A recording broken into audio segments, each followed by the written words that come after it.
మరి విద్యా అవకాశాల కోసం మీరు కూడా ఫ్రేమ్ చేయాలన్నా వద్దా?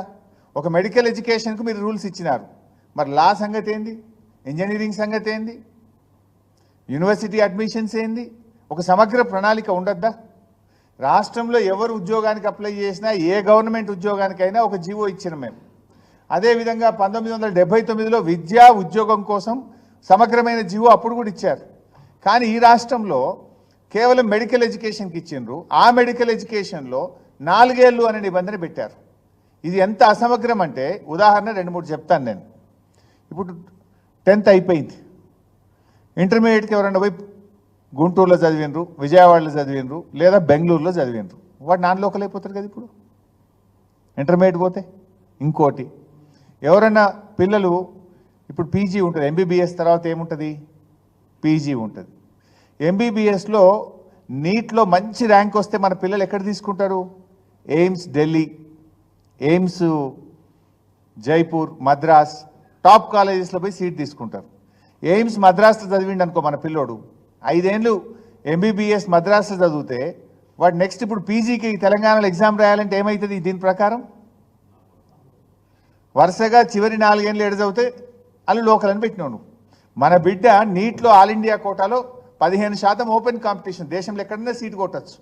ఢిల్లీలోనో మద్రాసులోనో ఎయిమ్స్లో సీటు కొడితే రేపు పీజీ చదవడానికి తెలంగాణ వస్తా అంటే అతను నాన్ లోకల్ అవుతాడా కాదా? దీని ప్రకారం అంటే మన తెలంగాణ బిడ్డ మనకు నాన్ లోకల్ అయిపోతుంది. మన పిల్లలు కొంతమంది పోయి విదేశాల్లో చదువుతున్నారు, ఫిలిప్పైనో, చైనా, రష్యాలో పోయి ఎంబీబీఎస్ చదువుతున్నారు. ఎంబీబీఎస్ పూర్తయి వాపసు వచ్చి నేను తెలంగాణలో పీజీ చేస్తా అంటే మనకు అవకాశం ఉందా? దీని ప్రకారం he will become non local. కొంతమంది మన పిల్లలు కర్ణాటకలో, మహారాష్ట్రలో డొనేషన్ కట్టి ఎంబీబీఎస్ చదువుతున్నారు. ఎంబీబీఎస్ చదివి బ్యాక్ వచ్చి నేను పీజీకి ఎగ్జామ్ రాస్తా అంటే he will become non local. అంటే ఎంత అస్పష్టత ఉన్నది ఇందులో. రెండవది, ఇప్పుడు కొంతమంది పిల్లలు లాంగ్ టర్మ్ కోచింగ్ పోతారు 4 years తర్వాత. నువ్వు లాస్ట్ 4 years అంటే ఉండవు కదా నువ్వు.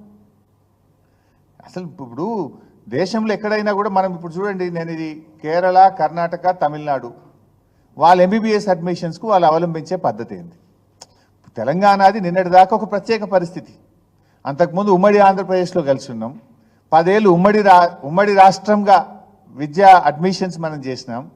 This is the first year, ఇది మొదటి విద్యా సంవత్సరం తెలంగాణ సొంత రాష్ట్రంగా తమ విద్యార్థులకు విద్యా అడ్మిషన్స్ కోసం, ప్రవేశాల కోసం తమ సొంత రూల్స్ ఫ్రేమ్ చేసుకునే మొదటి అవకాశం ఇవాళ తెలంగాణకు వచ్చింది. నిన్నటి వరకు నీకు లేదు. నిన్నటి వరకు నువ్వు ఉమ్మడి ఆంధ్రప్రదేశ్ యొక్క విద్యా విధానాలనే కొనసాగించినాం. బికాజ్ రాష్ట్రం ఏర్పడిన తర్వాత కూడా 10 ఏళ్ళు విద్యా ప్రవేశాల కోసం పాత పద్ధతినే పాటించాలని పార్లమెంట్ చట్టం చేసింది. అందువల్ల నిన్నటిదాకా నీకు అవకాశం లేదు. నువ్వు కూడా ఇదే పద్ధతి చేసినావు అంటే మనం అదే పద్ధతి చేసినాం. ఎందుకు చేసినాం? Parliament said you have to follow for the next 10 years. ఇప్పుడు నీకు అది అవకాశం, ఇప్పుడు అవసరం లేదు.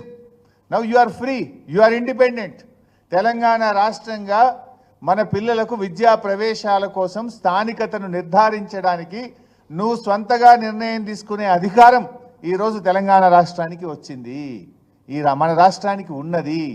దాన్ని మర్చిపోయి వీళ్ళు పాత ప్రెసిడెన్షియల్ ఆర్డర్లో ఉన్న ఒక పారాగ్రాఫ్ను పెట్టినరు, కింది తొలగించిండ్రు. అయితే whether presidential order is applying, మీరు యథావిధిగా ప్రెసిడెన్షియల్ ఆర్డర్లో గతంలో ఉన్నాయన్నీ పెట్టండి. లేదు మేము ఉద్యోగ అవకాశాల కోసం ప్రెసిడెన్షియల్ ఆర్డర్ సవరణకు ఢిల్లీకి పోయి సవరణ తెచ్చి మన పిల్లలకు లాభమయ్యేటట్టు 95% లోకల్ రిజర్వేషన్ తెచ్చాం. You also do that process. 8 నెలలు ఏం చేస్తుండే మీరు వచ్చి? లేదు ప్రెసిడెన్షియల్ ఆర్డర్ లేదు అనుకుంటే ఇతర రాష్ట్రాలు చేసినట్టు నువ్వు కూడా సొంతగా మన రాష్ట్రానికి రూల్స్ ఫ్రేమ్ చేయండి. ఇవాళ తమిళనాడు